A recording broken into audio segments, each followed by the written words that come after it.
On today's Friday show, Senator Tommy Tuberville finally gives in. Montrose's annual candle walk is a huge success, and Montrose is full of very fast drivers. All that, an environmental report, school news, sports, and more coming up on the Friday show.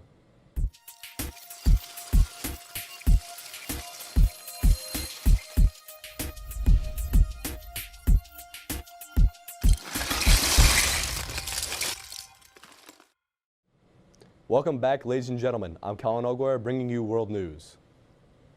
The two major wars that continue to stretch onward between Israel and Hamas, as well as Russia and Ukraine, stand in very, very different situations. To start, Israel has received 200 cargo planes full of military equipment. These planes were sent by multiple undisclosed countries, and they were filled with ammunition, weapons, and armored cars. Since the start of the war, more than 10,000 tons of military equipment have been sent to Israel. In the other major hot war, Russia and Ukraine, the United States House of Representatives is waffling. U.S. President Joe Biden is attempting to persuade Republicans in Congress to send a fresh supply of equipment to Ukraine, as the Ukrainians are running short on ammunition and other vital munitions. This is important because Russian President Putin has long felt that the United States will grow weary of helping Ukraine without a quick victory in sight. House Republicans are very much against using any more U.S. resources to aid Ukraine.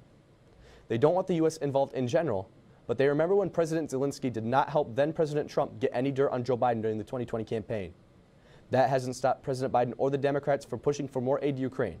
I do not expect this aid to pass unless it is accompanied by a favorite Republican demand: changes to border policies.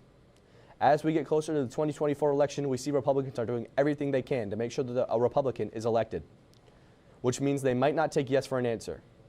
But letting Ukraine fall to Putin's hands while picking Israel as a winner will only serve to tell other countries that get attacked that America is not a reliable ally. That's all I have for you this week. So Jack, I hear you got some massive news about U.S. Senator Tommy Tuberville. Yes, I do, Colin. Republican Senator Tommy Tuberville of Alabama has finally relented and dropped his protest and has allowed for the promotion of over 400 military officers. Republicans and Democrats in the Senate both criticized Tuberville's actions, saying that without sufficient levels of military leadership at hand, our readiness could be hurt. The Alabama senator's protest came in response to the U.S. military allowing female service members to abort a pregnancy by allowing time off and paying for transportation to a state that allowed abortion services. The protest was seen as an unfair burden to members of the military who had seemingly gained promotions, moved their families to different bases, only to have their promotions put on hold. Not a good look for Senator Tuberville.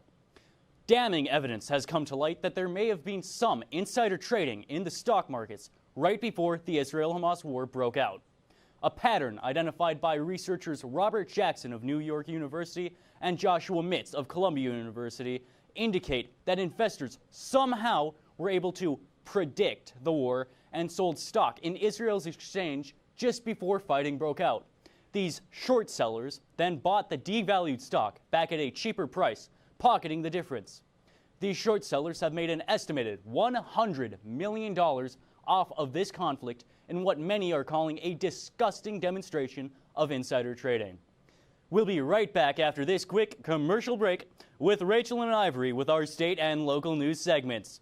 You are watching The Friday Show. State news. The community of Montrose hosted their annual candle walk last week on Saturday, December 2nd at the Lions Park.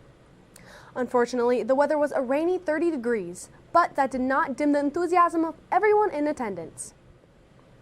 Mary Quast is a mother and a wife. She is also a very passionate local novelist. She has written several highly rated books. I recently had the opportunity to talk to Miss Quast at the book fair. I'm here with local author Mary Quast. Mary, how long have you been writing books? Pretty much for my entire life. I like to write stories when I was in elementary, all the way through high school and college. I started professionally writing in 1999 with the first. Ivory, I hear you have some very interesting stories. Yes, Rachel, I do. Montrose may be a small town, but there are some very interesting people here. This week, I had the opportunity to talk with one of those very interesting people. Matt Sachety is a champion race car driver as well as a social studies teacher at Montrose Alternative High School here in town. Hi everyone, I'm Ivory Briggs with MDM-TV. Here joining me today, I have Matt Sachety. Matt, Tell me, what kind of racing do you do? Yeah, I actually do IMCA modified racing. It's on dirt tracks. I used to race pavement many years ago, but that's what I do now. What kind of cars are in this type of racing? There's various different types. I race the modified class, which is like a tubular frame car. There's other ones such as street stocks or factory stocks where they look a little more recognizable to the average person. And there's other ones that are full on, similar to ours, that are full on race cars. And what thank you. Again, I'm Ivory Briggs with MDM-TV.com. You are watching The Friday Show. Good afternoon. I'm Noah Grossman, professional in college sports. The Michigan Wolverines are Big Ten champs for the third straight year in a row after taking down the Iowa Hawkeyes by a final score of 26-0. Iowa's offense couldn't seem to catch fire, and their defense couldn't hold Michigan's run-heavy offense. Michigan will take a month-long break to prepare for Alabama in the Rose Bowl January 1st. The winner will move to the college football championship game. Now to a more controversial topic.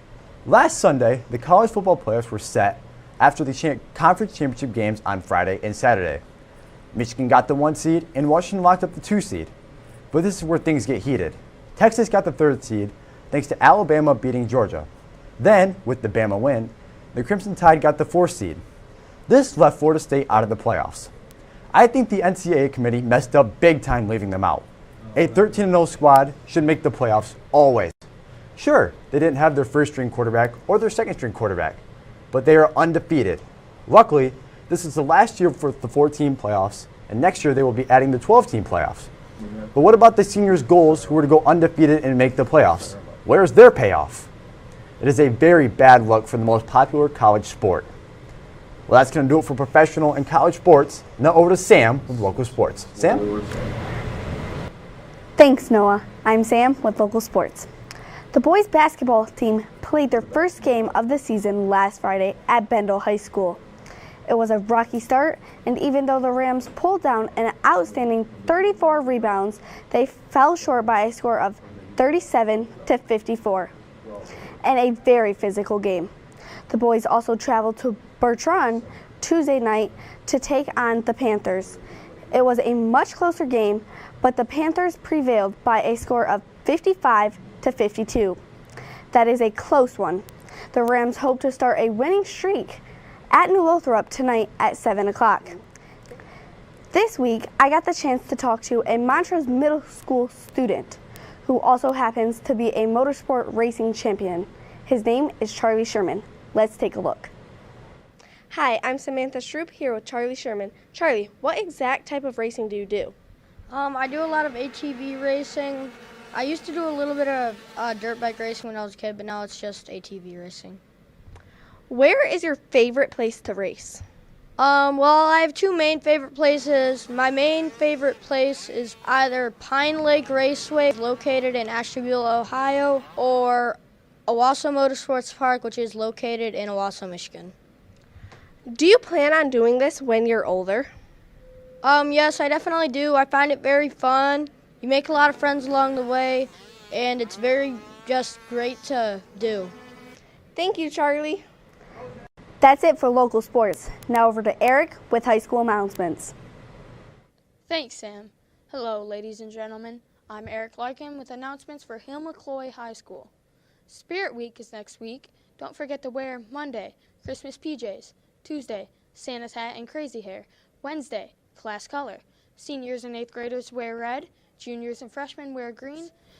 Good luck to the esports team today. They have a playoff game this afternoon to qualify for the state championship games on Saturday. That's all I have for now. Now over to Colin with a final word. Thank you all for tuning into the Friday show. Before you go, however, we want to welcome back Mrs. Moore, a longtime custodian in the Montrose School District, and after over a year's hiatus, B, as she is known to her friends, has returned after completing treatments for cancer. We are so glad to have her smiling face back on campus. Be well, B. Again, thank you all for tuning in, and make sure to return soon. I've been Colin Ogware, and this was The Friday Show.